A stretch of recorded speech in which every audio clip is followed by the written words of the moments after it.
There is a thread so fine that 50 of them, laid side by side, are barely as wide as a single human hair. It is spun by a blind, flightless moth that cannot survive a single day in the wild, and yet, for more than 4,000 years, this fragile thread did something no army ever managed to do on its own. It connected empires that had never seen each other. It moved gold across half the planet. It started wars, funded them, and paid the ransom to end them. It carried religions, inventions, and plagues from one edge of the known world to the other. Kings killed to protect its secret. Spies risked execution to steal it. And an entire trade route, the most famous road in human history, was named after it. This is the story of silk, not just a fabric, but the single most valuable thread ever produced by living hands.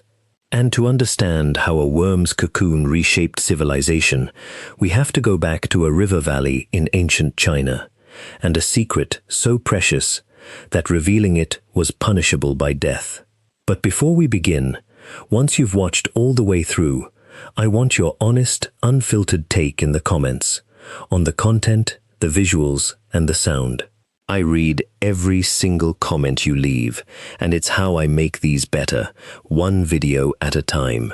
Nearly 5,000 years ago, an empress named Lei Tzu was sitting beneath a mulberry tree, sipping a cup of hot tea in the shade of the imperial garden. Above her, hanging from a branch, was a small white cocoon spun by a moth. As she sat there, the cocoon dropped straight into her steaming cup. Annoyed, she reached in to pull it out, but as she lifted it, something strange happened.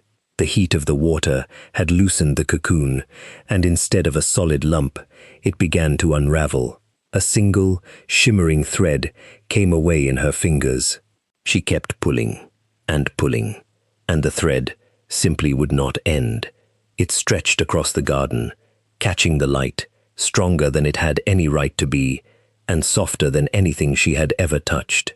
In that moment, the legend says, Lei Tzu understood. This thread could be woven. And so she became the goddess of silk, the woman who taught China how to raise the worm and unwind its treasure. That is the myth. The reality is less poetic, but far more impressive. Long before any empress, the people of Neolithic China had already noticed the wild silk moth living in their mulberry trees. Archaeologists have found traces of silk in Chinese sites dating back thousands of years before the great dynasties.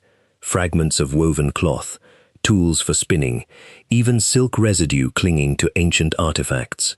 Slowly, over countless generations, these farmers did something extraordinary. They domesticated an insect. The creature they created is called Bombyx mori, the silkworm moth, and it is one of the most completely tamed animals on Earth. After thousands of years of human selection, Bombyx mori can no longer survive without us. The adult moth is nearly blind, its wings are useless, and it cannot fly. It doesn't even eat. In its entire brief adult life, it does two things. It reproduces, and it dies. It has been bred for one single purpose, to make silk. And the way it makes that silk is where the real magic lies. The silkworm begins its life as a tiny egg, smaller than a pinhead. When it hatches, it becomes a caterpillar with one obsession: eating. For weeks it does almost nothing but devour fresh mulberry leaves, growing until it is thousands of times heavier than when it began. Then, when it is ready, it stops. It finds a quiet spot, lifts its head, and begins to spin. From two glands in its body, it excretes a liquid protein that hardens the instant it touches the air. Moving its head in a slow figure eight, over and over, tens of thousands of times, the worm wraps itself in this thread. And here is the astonishing part. The cocoon it builds is not made of many pieces. It is a single, continuous filament, one unbroken strand that can stretch, in the finest cocoons, close to a kilometer in length. One worm, one thread, almost a kilometer of unbroken silk. To turn that cocoon into cloth, the ancient Chinese developed a delicate process. The cocoons are gathered and dropped into hot water, which dissolves the natural gum holding the filament together. Then a worker finds the loose end and begins to reel, winding the single thread onto a spool. Because one strand alone is far too thin to weave, several are twisted together into a usable fiber. That fiber is then woven on a loom into silk cloth. The result was a fabric unlike anything else in the ancient world. It was light as air, yet strong. It kept you warm in winter and cool in summer. It took dye more brilliantly than any other cloth, glowing in reds and golds and imperial yellows. And it shimmered, because the silk filament has a triangular structure that refracts light like a prism, giving silk that famous luminous sheen no other fabric could match. For the rulers of ancient China, this was more than beautiful. It was power, and they understood something crucial. As long as no one else knew how it was made, they controlled the only source of the most desirable material on the planet, so they made it a state secret.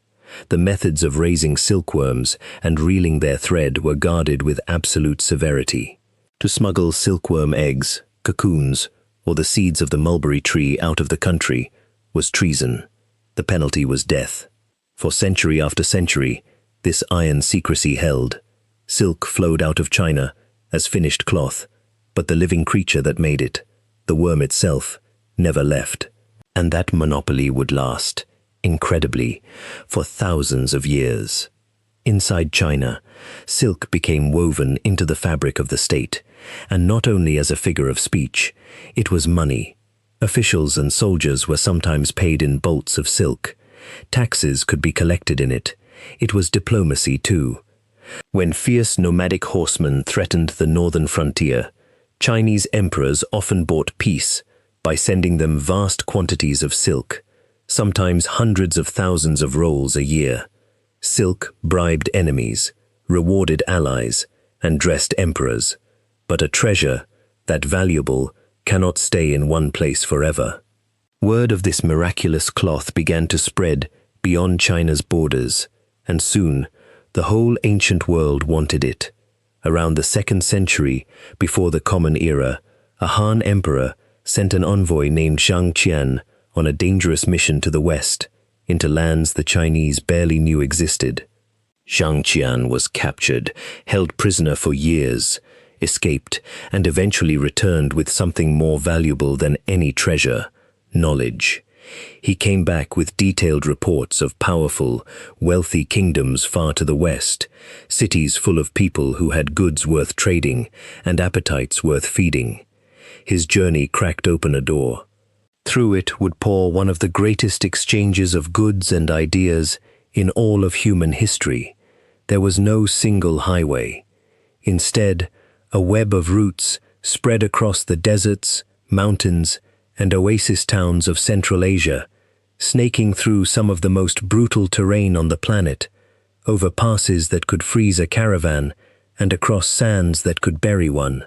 These routes linked China, through India and Persia, all the way to the shores of the Mediterranean, and the most prized cargo carried along them, the one that gave the whole network its name, was silk.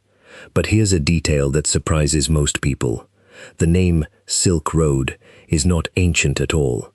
No Chinese merchant, no Roman senator ever called it that. The term was invented in the 19th century by a German geographer who coined the phrase to describe these old trading paths. For thousands of years, the road that shaped the world traveled without a name, and almost no one traveled its full length. The image of a lone merchant hauling silk from China to Rome is a fantasy. In reality, goods moved in a relay. A trader might carry silk a few hundred miles to the next great market town, sell it at a profit, and turn back. There, another merchant bought it and carried it further west, adding his own markup. Then another and another. By the time a bolt of Chinese silk reached the far end of the network, it had passed through dozens of hands, crossed a dozen borders, and multiplied in price many times over. Middlemen grew rich, simply standing between the buyer and the seller. And at the western end of that chain, one civilization fell completely, hopelessly in love: Rome. When silk first reached the Roman world, it caused a sensation. Roman elites had never felt anything like it. Compared to their heavy wool and coarse linen, silk was practically weightless, cool against the skin, and it shimmered in the sun. Wealthy Romans went mad for it. To wear silk was to announce, without saying a word, that you were among the richest people alive. There was just one problem. The Romans had absolutely no idea where it came from. The secret had held so well that the entire origin of silk was a mystery to the West. Some Romans genuinely believed that silk grew on trees, that it was a kind of soft wool or fleece combed from leaves in a distant land. They knew of a far-off people they called the Seres, the silk people, somewhere beyond the sunrise, but they knew almost nothing else. The Persians, sitting squarely in the middle of the trade routes, were happy to keep it that way. As long as Rome didn't understand the source, the Persian middlemen controlled the supply and set the price, and the price was staggering. At its peak, fine silk in Rome could be worth its weight in gold. Ounce for ounce, this cloth spun by a worm cost as much as the most precious metal on earth. And Romans bought it anyway, in enormous quantities. So much Roman gold flowed east to pay for silk and other Eastern luxuries that it alarmed the empire's own leaders. The great Roman writer Pliny the Elder complained bitterly about the fortune draining out of the empire every year to satisfy the hunger for these imports. To him, silk was a symbol of decadence, money vanishing into the East in exchange for nothing but vanity. And it wasn't only the economy that scandalized Roman moralists, it was the silk itself. The finest silk could be woven so thin that it was nearly transparent. When worn, it revealed far more of the body than respectable Roman society thought decent. Conservative senators were horrified. There were furious debates and even attempts to ban men from wearing silk altogether, condemning it as immoral, effeminate, and ruinous. But the bans never worked. The demand was too powerful, and the rich got their silk anyway. So the trade rolled on. Season after season, caravans set out from China loaded with cloth, and returned with gold, glass, precious stones, and exotic goods. Silk stitched two ends of the world together, a Chinese worm dressing a Roman emperor, connected by a chain of merchants, none of whom had ever seen both ends of the journey. But the Chinese monopoly, the great secret that no outsider had ever cracked, could not last forever, and the empire that would finally break it was not Rome. It was Rome's successor in the East, Byzantium, and the way they broke it reads like a spy thriller. By the 6th century of the Common Era, the Roman Empire in the West had collapsed, but in the East it lived on as the mighty Byzantine Empire, ruled from the great city of Constantinople. And the Byzantine Emperor Justinian had a serious problem. His empire, like Rome before it, was addicted to silk, but every thread of it had to pass through the hands of the Persians, the Byzantines' great rivals and frequent enemies. This meant two intolerable things. First, Byzantine gold was pouring into the pockets of their enemy to pay for the cloth. And second, whenever war broke out between the two empires, and it broke out often, the Persians could simply choke off the silk supply as a weapon. Justinian was tired of being at the mercy of his rival for something his own court could not do without. He wanted to break the monopoly. He wanted to make silk inside his own empire. But to do that, he needed the one thing that had never left China, the living silkworm, and the knowledge of how to raise it. And then, according to the histories, two monks came to see him.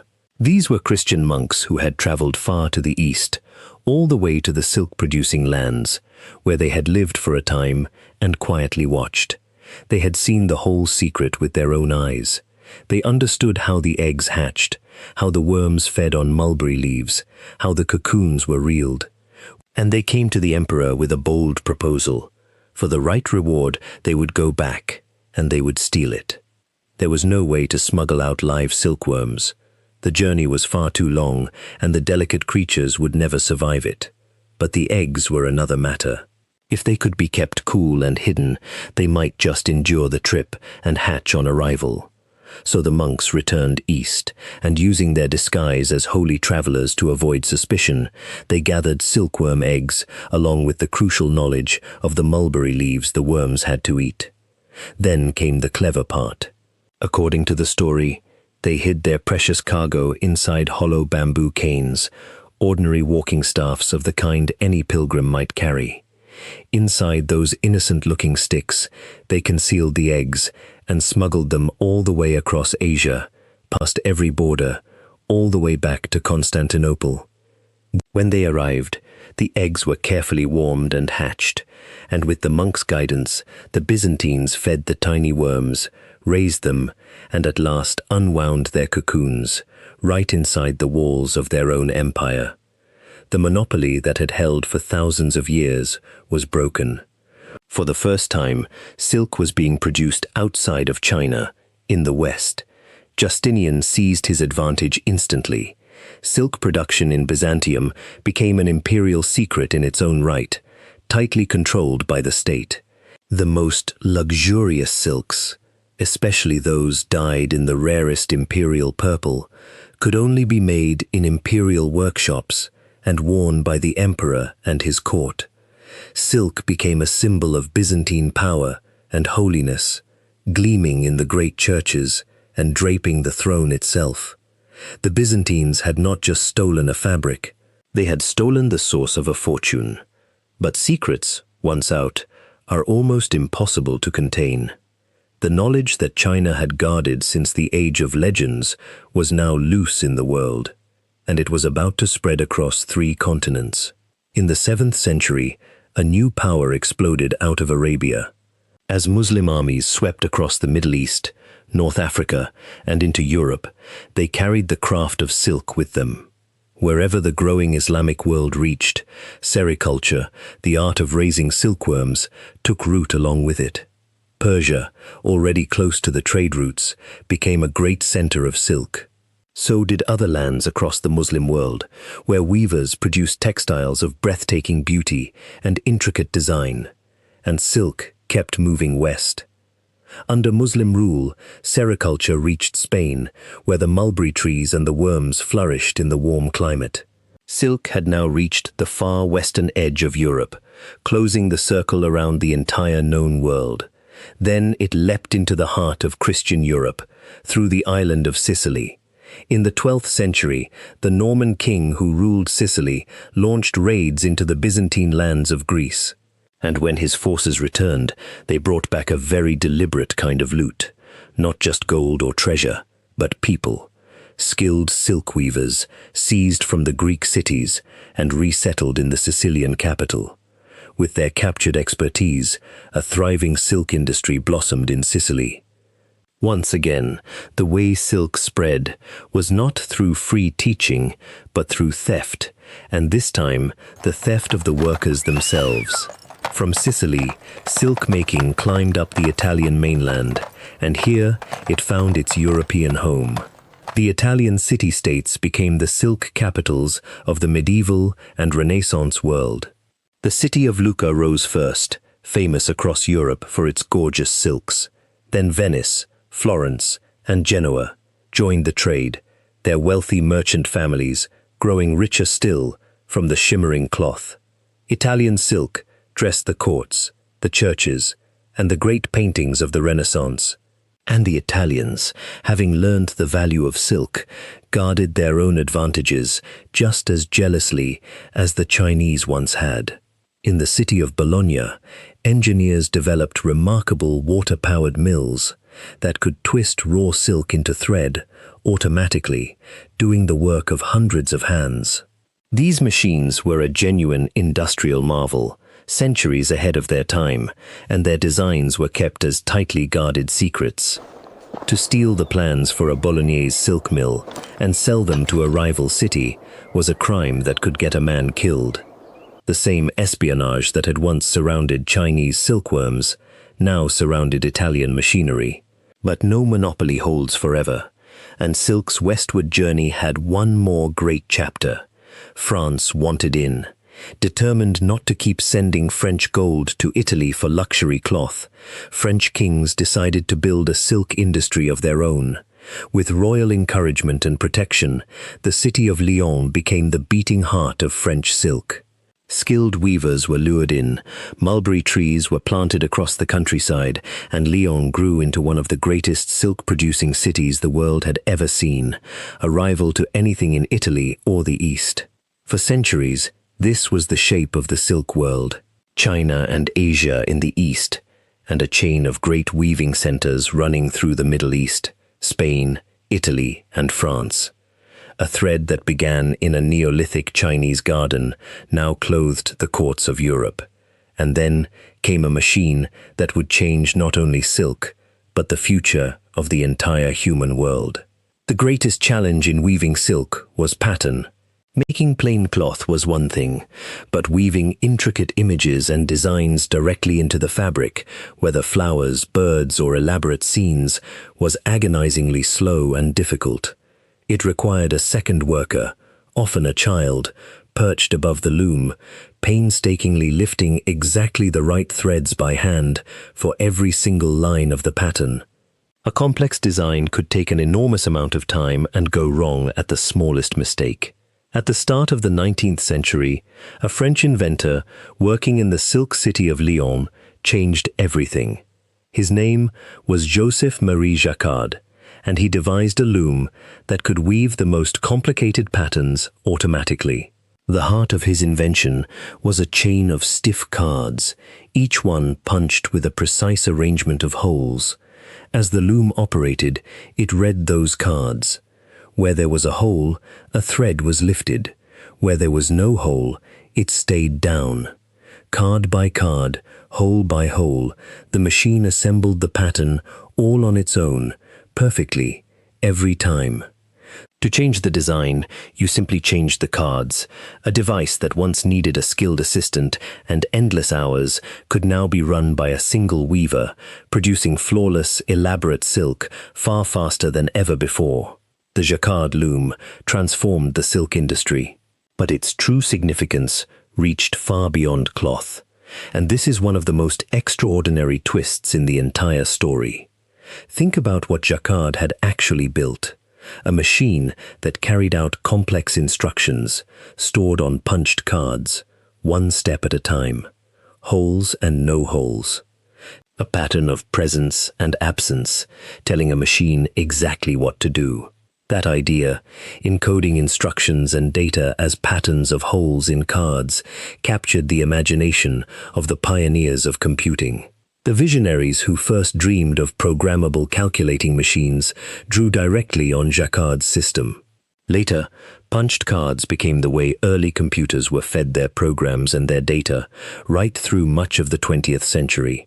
In other words, the language of the modern computer, the idea of stored, coded instructions read by a machine, can be traced back to a loom built to weave patterns into silk. The digital world was born, in part, from the ancient hunger for beautiful cloth. But even as silk reached this technological peak, disaster was coming for the worm itself. In the middle of the 19th century, a mysterious disease swept through the silkworms of Europe. Whole populations of worms sickened and died. Cocoons failed. The silk farms of France and Italy faced ruin, and an industry that had thrived for centuries teetered on the edge of collapse. No one understood what was happening. The man who saved it was one of the greatest scientists of the age, Louis Pasteur. Asked to investigate the catastrophe, Pasteur studied the dying worms for years.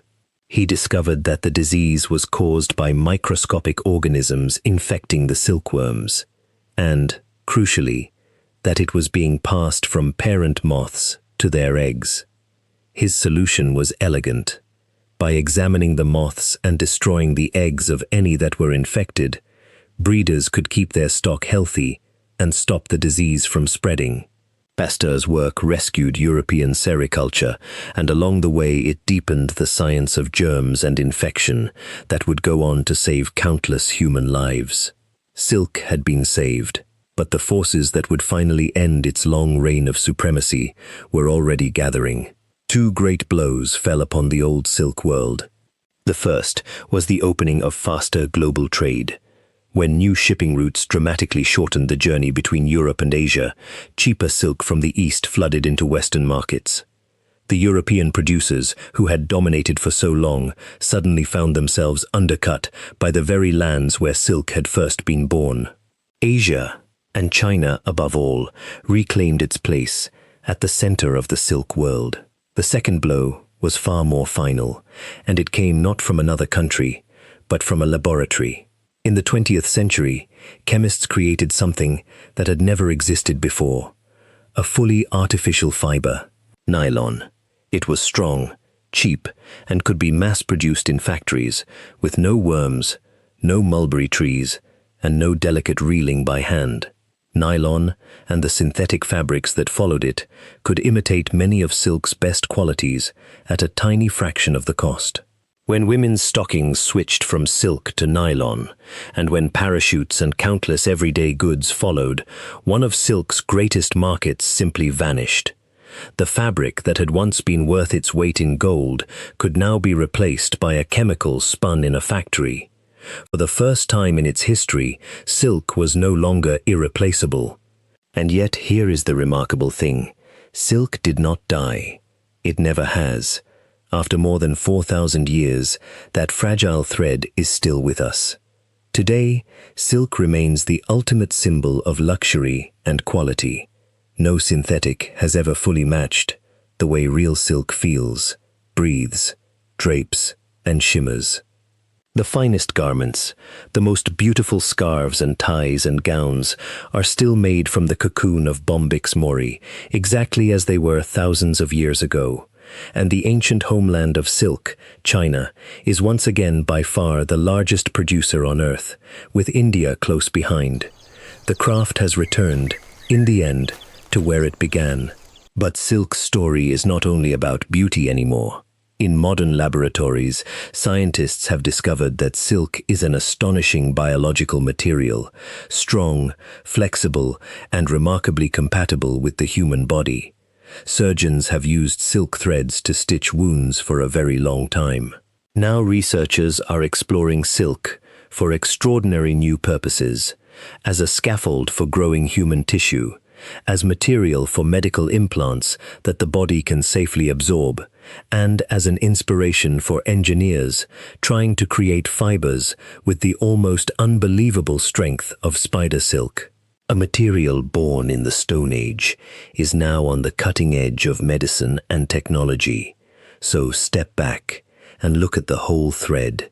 It began with a wild moth in the mulberry trees of ancient China and a people patient enough to tame it across thousands of years. It became a secret so precious that emperors killed to protect it. It gave its name to the greatest network of trade routes the ancient world ever knew, carrying not just cloth, but ideas, inventions, religions, and even diseases across continents, weaving together civilizations that would otherwise never have touched. It was stolen by monks in hollow canes, spread by conquering armies and captured weavers, guarded by Italian assassins, and finally spun by a machine whose punched cards helped give birth to the computer.